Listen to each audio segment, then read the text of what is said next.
Long time I waited, Oku unity. Bad character type. Tama seran tizairi manyonyo tebani yo. Letama seran tizairi manyonyo tebani yo. Letama seran tizairi manyonyo tebani yo.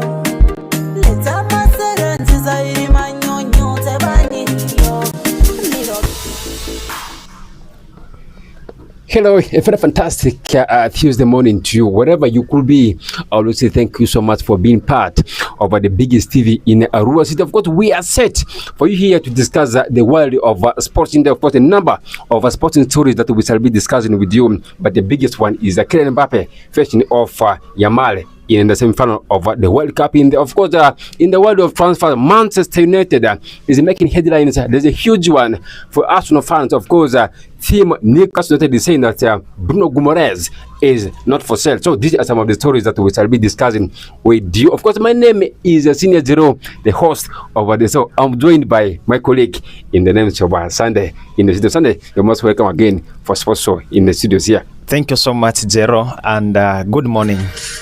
That's Sunday for you. Of course, with him, we shall be discussing some of the biggest stories developing as far as the day is concerned. We have for you the lineups of the games that will be coming up in the World Cup today. France and Spain, we both have got the lineups here for you, which I'll be discussing for you that in left. So we shall be picking it from home, and we talk Ugandan sports before we go into some of the international details.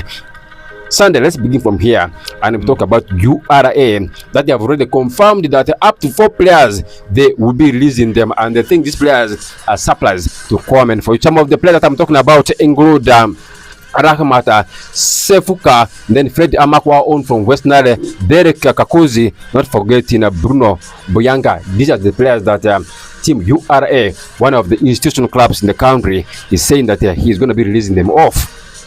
Yes, URA Football Club, 4 times Uganda Premier League, they are doing well financially, but the time they are releasing this player is not a good time for me. You know, when you follow some of these players like Fred Amako, they have just signed a 2-year contract with the club, but just releasing them, it is not a good idea for me, because when you look at a player like Fred Amako, some of these players, including Semfuka, they have been playing well. Like when you follow Fred Amako from Chitara, from Maroons, he had a very good stand there. But currently playing for URA, who have just finished in 11th in the last campaign. But I think they are trying to rebuild the team after finishing not in good position last season. But I'm sure they are going to complete the season in a high note if they can sign good players. But right now I'm seeing they have signed already 2 players, but it's not a good idea for me to release 4 players, good players at a go. Well, of course, when you look at URA, they will be coached by former Espers and Calvary head coach in the names of Jimmy Chindu. Don't you think that Jimmy Chindu was supposed to have an upper hand in convincing some of these players to stay put in the team? Of course, he will be having a transitional form with these teams. With these players in the coming season in the Southern Ghana Premier League. Of course, URA is going to be under transition, and URA, they want to stay competitive in the league. So, releasing some of your senior players in the likes of Kakozi, the likes of Fred Amako, these are experienced players who have understood Ghana football, and you're releasing them off. How great do you think the absence of some of these senior players is going to be affecting the dressing room of AC Villa, of URA, one of the institutional clubs in the country? Yes, when you look at the coach himself, and it is going to be very difficult for him to convince some of the good players to come to play for URA Football Club. Yes. Because once you release players in the names of Amako, Fred, players in the names of Mohamed Cheyune, the players in the names of Elvis Sekajuko, these are good players, and you are releasing them. And how are you going to convince some of the good players? And they will know that when they come to the club, and they will not be given that opportunity to play. And the coach himself, I'm not looking at him as a good coach per now for URA Football Club. If URA, for them, they have money. Yes. Finance, they are stable. Yes. if they can behave like this club, Vipers, KCCA, Chitara, AC Villa. You know, AC Villa, for them, they can even hire coaches from outside the country. And URA, since they have money, what if they bring senior coaches to coach the club? The Mike Mutebi of this world. The Mike of Mutebi of this world, they can do well in the club, and they can easily convince some of the good players to come and play for the club. But for now, I'm not seeing Chintu convincing good players to play for the club. Let's look at Jimmy Chintu. Remember, he has been mostly dealing with ladies football, now coming into men's football. Do you think this is going to be another hard challenge for him? Because ladies football is different from men's football. Yes, ladies football, when you are coaching a ladies, it needs that soft word. You will just deal, everything will be soft like that. But when it's come to men's area, it is not something easy. But Chintu, I'm not seeing him staying at the club for a long period of time. That is my own view. That's according to Sunday. He's not seeing Jimmy Chintu staying longer at URA. Of course, URA is one of the institutional clubs, and they are so much demanding. Of course, they have won the Southern Ghana Premier League for the 4th time, so they are gracing themselves so much to kind of dominate it once again.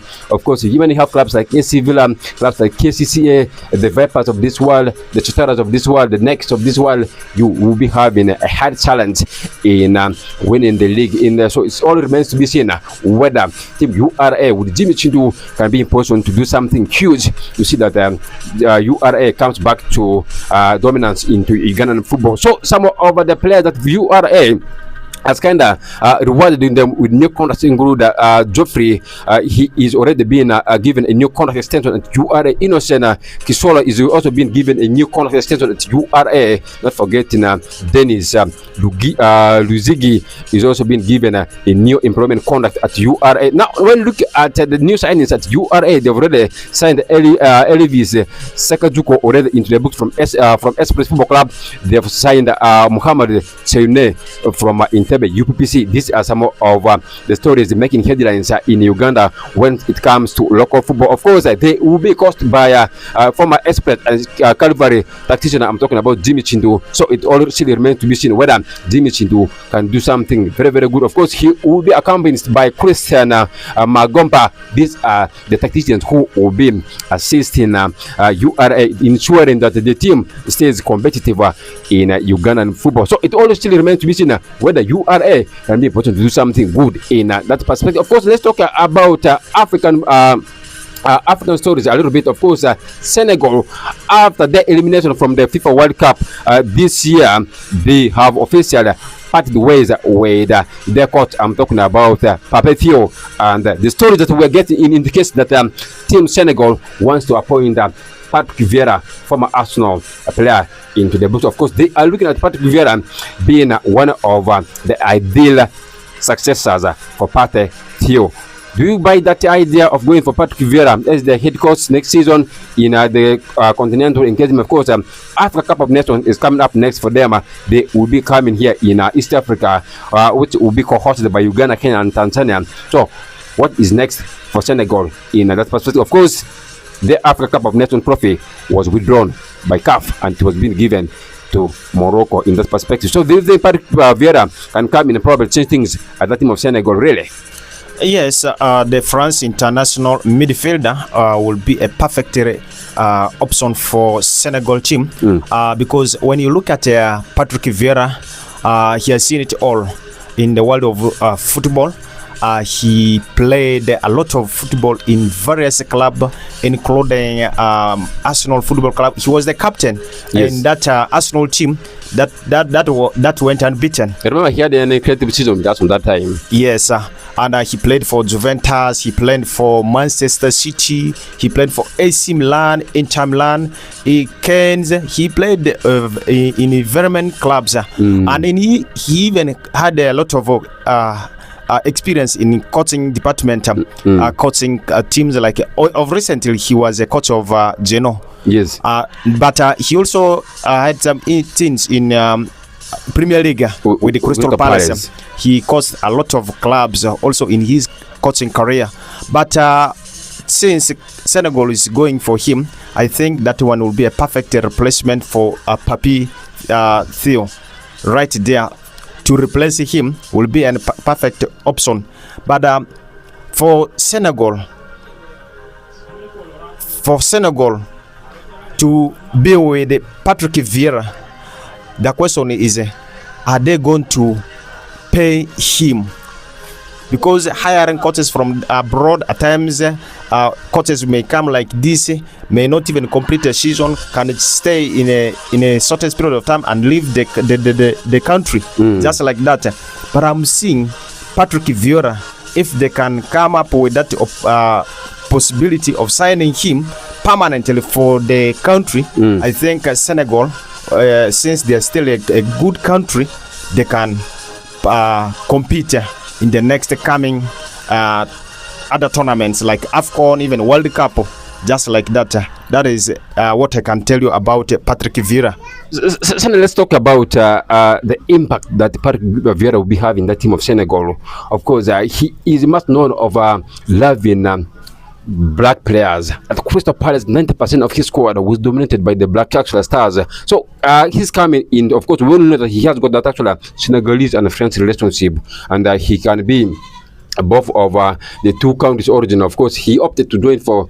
He opted to play for France national team, but he can equally play for Senegal during his playing times. But he opted to join that team of France in there. So he is coming back home. And don't you think that his actual love for black stars can be one of the motivational factors for this team of Senegal? Yes, it will be a motivational factors for Team Senegal, just because when he was at the Crystal Palace, most of the Palace players are blacks. So he's not even this coach who is not talking about the racism, and he loves Africa so much. Yes. And that one means African players who has been playing in abroad, English Premier League, and they really understand this guy in the names of Patrick Vieira, meaning he will be having that easy communication with them, and the team will flow.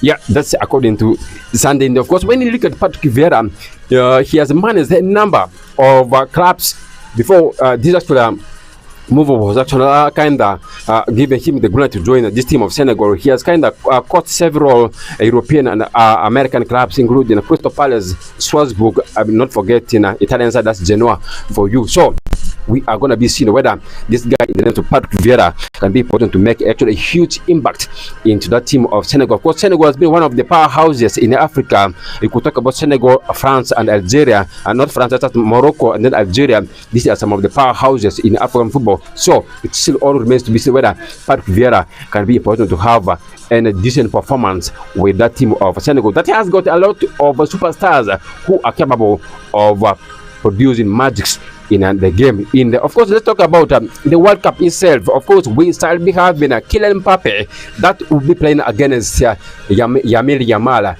in the semi-finals of the World Cup today at 10 p.m. East African time. So this is going to be one of the excellent games to follow. Of course, these are two teams that have got a good actual kind of talent. They have got a good kind of footballing setup, and they are having multiple stars into their books. What are you seeing in this game that France will be having against Spain tonight at 10 p.m.?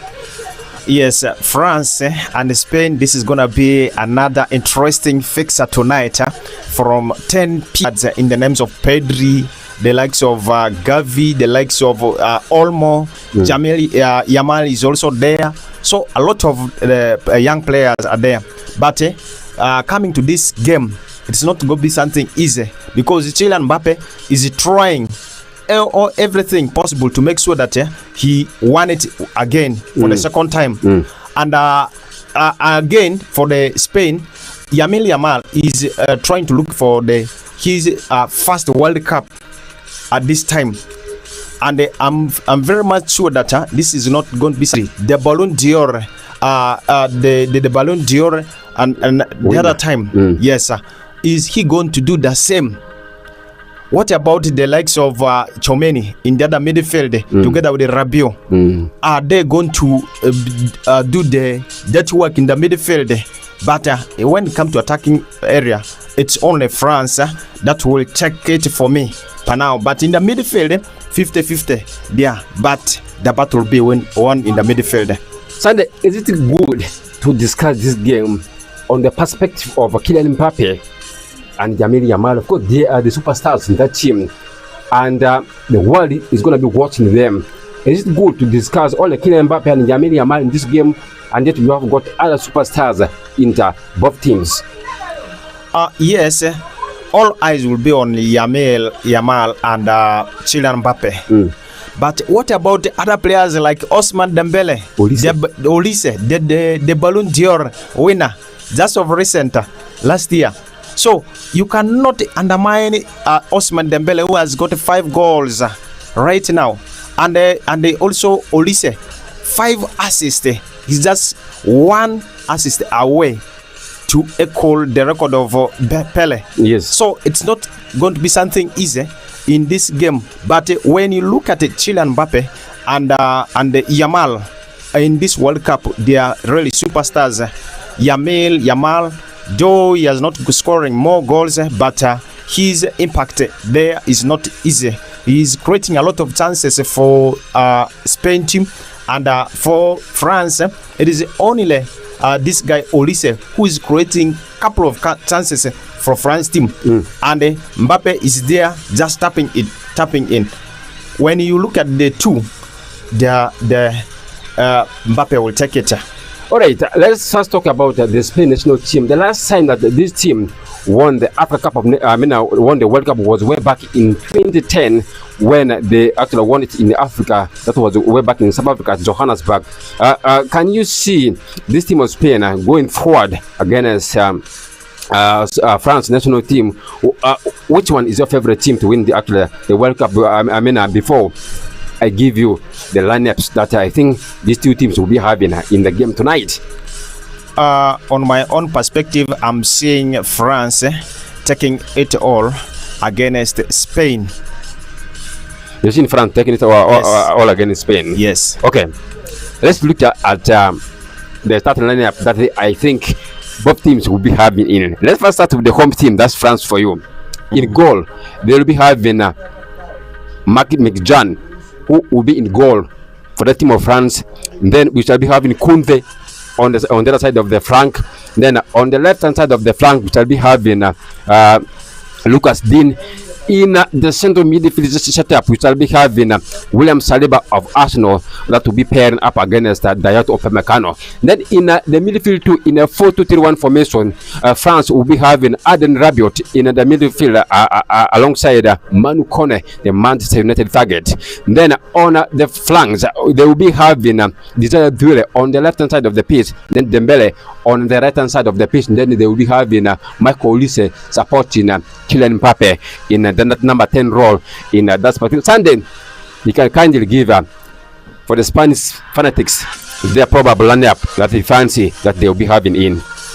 Yes, for the Spanish side, they'll be having Simon in the goalkeeping department. To the left hand side of the defense, they'll be having Marc Cucurella, the Real Madrid player, and Pedro Porro will be in the right hand side of the defense.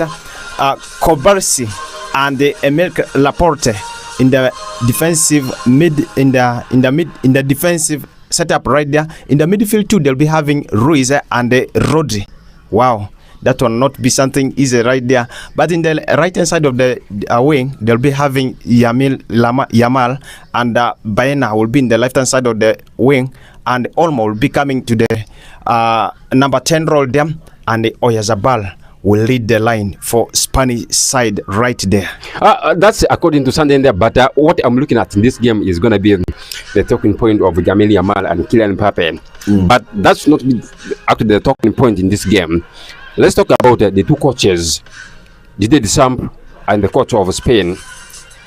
Which coach has got the speed advantage when it comes to game reading in this perspective? We know that Spain has got that actually superstars in that team, and equal France has got that extra talent in them whom I fancy in terms of the game approach in this game. Of course, me, I'm looking at France that's having the quality and the squad depth than the one in Spain.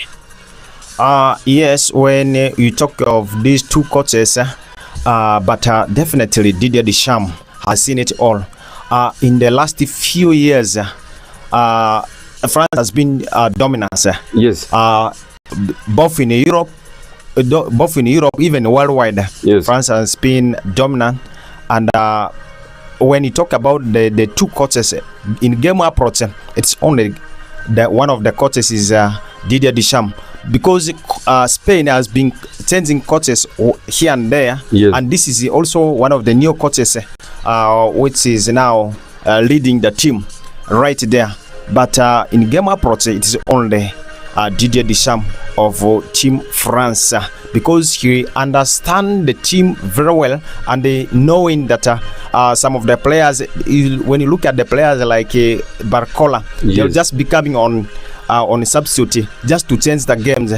Players like Chomeni, the players like they have very many players right there.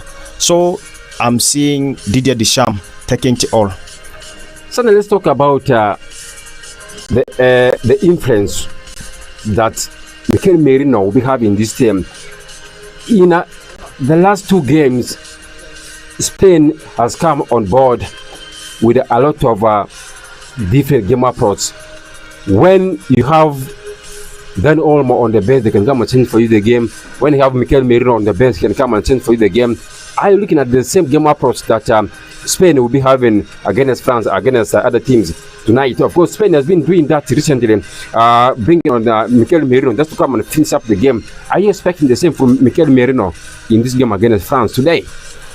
Yeah, when you look at Mikel Merino, this guy is signed by Mikel Arteta just because he did well in a Euro for Spain. Of course, Mikel Arteta called them game winners, not game changers. Yes, but for him, he's a game winner for sure. When you bring Mikel Merino like this, he can change for you the game. He can even score for you that crucial goal, that winning goal that can win for you the game, and that is Mikel Merino for you. But for Spain, he has been doing it well. Otherwise, Spain could even win their first game against Cape Verde if they can bring the likes of Merino earlier.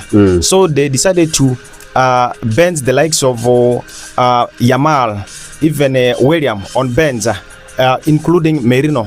But the time when they brought these players, they did it well, though they drew the game. But some of the games they did play, they had a very good time.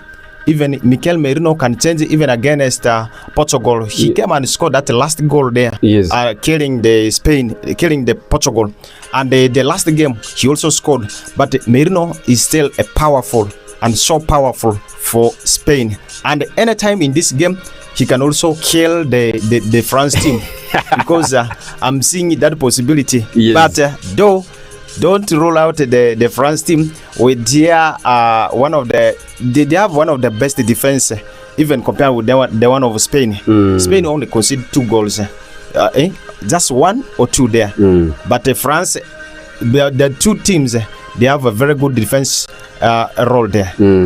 Okay, Sunday, let's talk about the issue of transfers, and we'll be going to Manchester United. There's a huge one for them. Of course, yesterday when we left here for the show, immediately Manchester United announced the signing of Julian Telemans from Aston Villa. Of course, he was the former Leicester City Premier League record winner. He won for them the Premier League, and with Aston Villa, he won for them the UEFA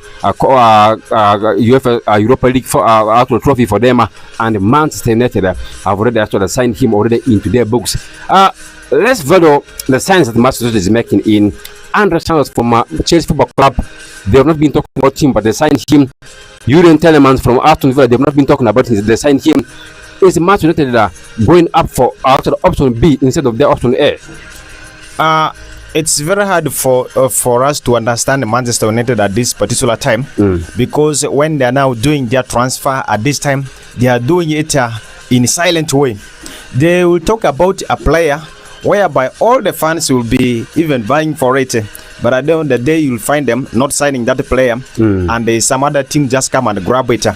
And you'll just find them to just talk about a player.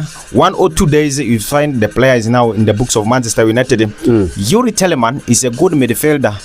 You remember Manchester United started to chase this player way back when he was still at Leicester City right there. But that time, Aston Villa took that opportunity and signed him. And of late, remember the other season, just last season there, they talked about him. And I think they know how good Youri Tielemans is. He played for his country, that is Belgium. Yes. And he did play a very good game there, though they were eliminated in the quarterfinal stages there by Spain.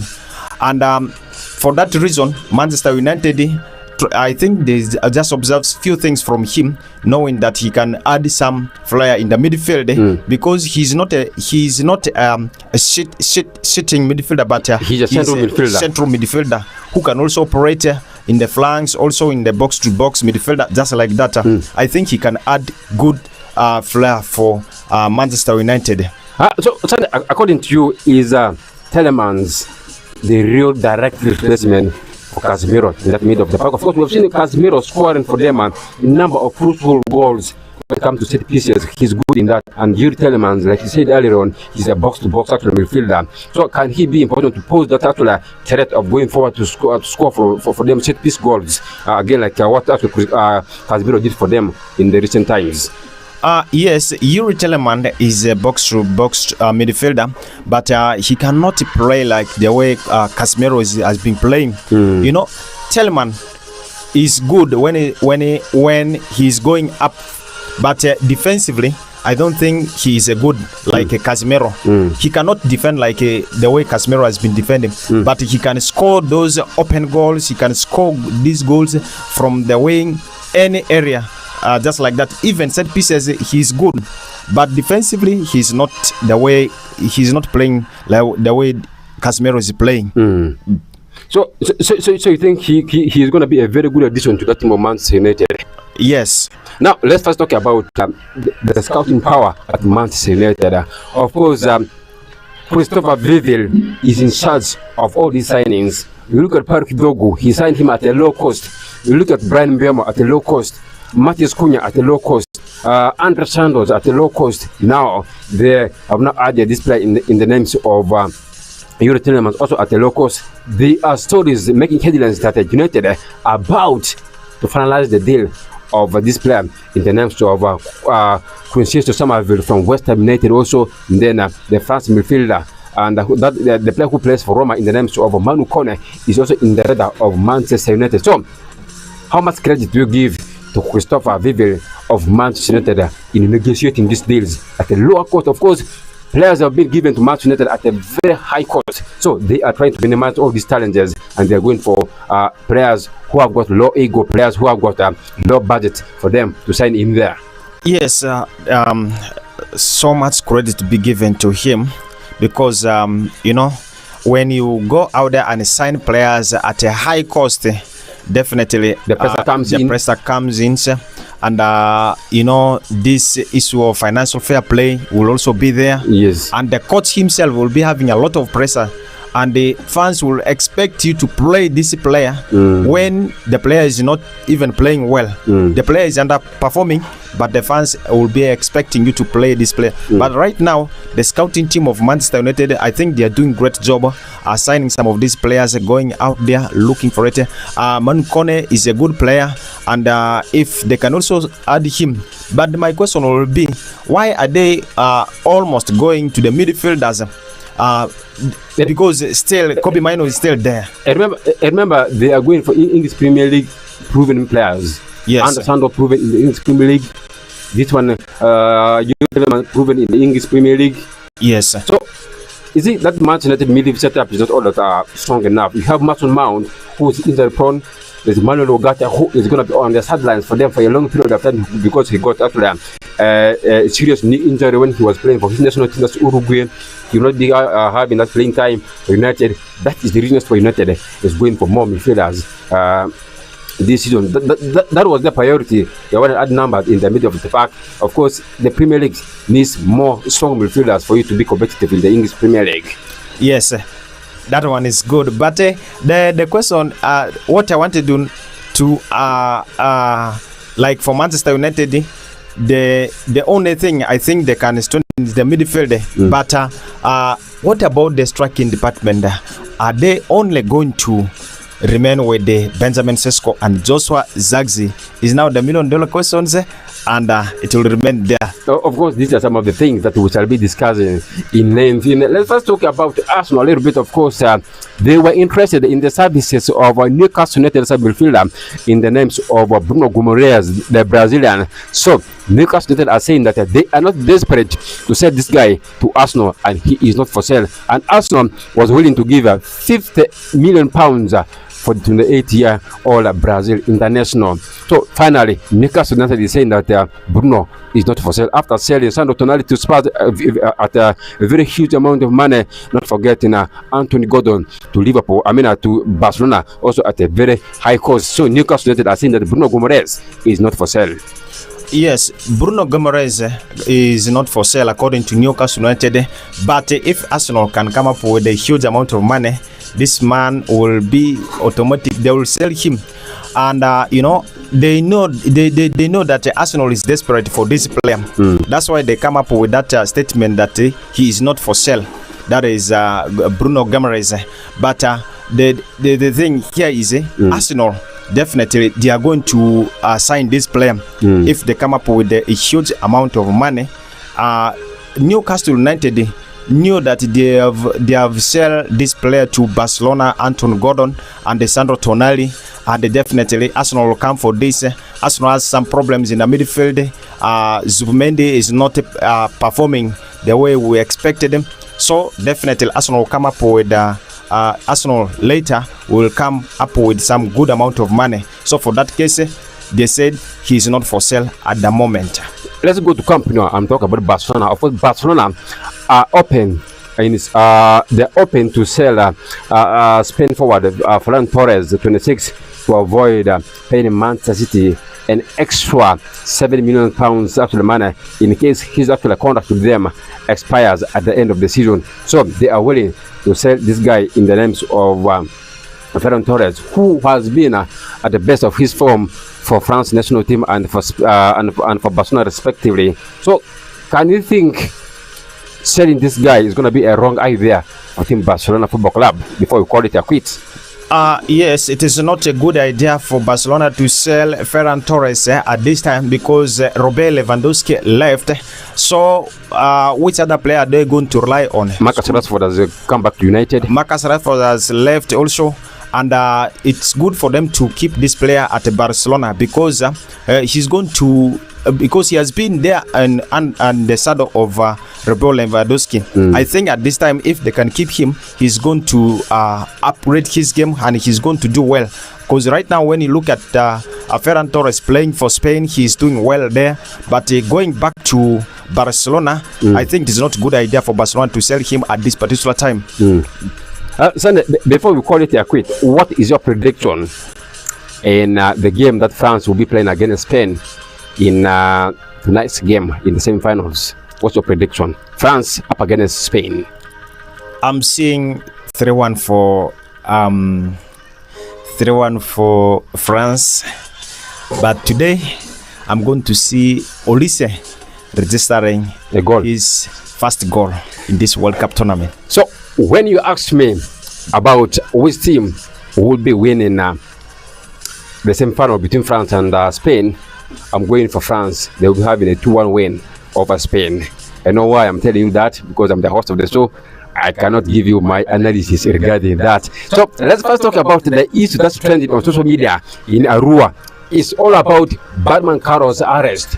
And do you think that was the right idea to arrest him because he incited Honorable Obiga Rose, the woman MP for Tergo District? Was that really a good idea for you arresting Batman Carlos in that perspective? Okay, Batman Carlos, this this story has been trending in the media a lot between him and this MP of Terego, Rose Kania. And remember, this man has been doing a lot of things in social media, using vulgar language, everything there. So for I followed MP Obiga Rose Kania talking about this, that she's a mother, so she doesn't expect Carlos to abuse her in that way. The only thing is he appreciated Carlos Badman, because Badman did something great with the woman who planted watermelon at the Terego district there. So with that, she decided to appreciate Badman Carlos with that effort. But in turn, Carlos Badman decided to abuse her in very bad languages. So I think it is a good idea for me, because of later he had a lot of problems with some of the people there, even with the monopoly. He had the problems with there was a time he even had problems with the Atimali Jackson, very many people, even big people. But I don't know, maybe someone is the one influencing him or what, but I don't know. But it's a good idea for me to arrest him. So you think it's high time that he needed to stay in the cells for a while for him to learn some manners? There's a say that being there is also another institution, University of Understanding. So for him to be there, I think he's going to learn a lot of things, and then if he can change, it will be a good idea. But don't you think that the idea of arresting him in Kampala was wrong, because he was being trapped and he was taken to Kampala for his official arrest, and instead he was supposed to be arrested here in Arua? Can that actual referral be taken into action such that from Kampala he can be referred to Arua? It's still all the same, because you get a problem with someone who is working the state. So your arrest is not something easy. Even that will be a high court, so it can be handled there or at anywhere. It can be handled. So that one is good for me. So according to some of the stories that I was getting yesterday, it indicated that it's going to be very, very hard for Badman Carlos to be out of the cell. Of course, the woman MP of Terego is very, very tired, of course, of his actual abusive ways of doing things on the social media. Of course, we have seen a number of people being arrested here in West Nile because of misusing social media. The likes of LP Sadi were kind of arrested. And not forgetting even Badman Carlos, but at first they were released. And LP Sadi official, as I talk to them, he is actually reporting to his magistrate who will be handling his case today. Of course, we are waiting to see what will be the outcome of that. Of course, we are out of here. Bye bye for now. Catch us again tomorrow for the same show in there on Sararights TV. Bye bye for now.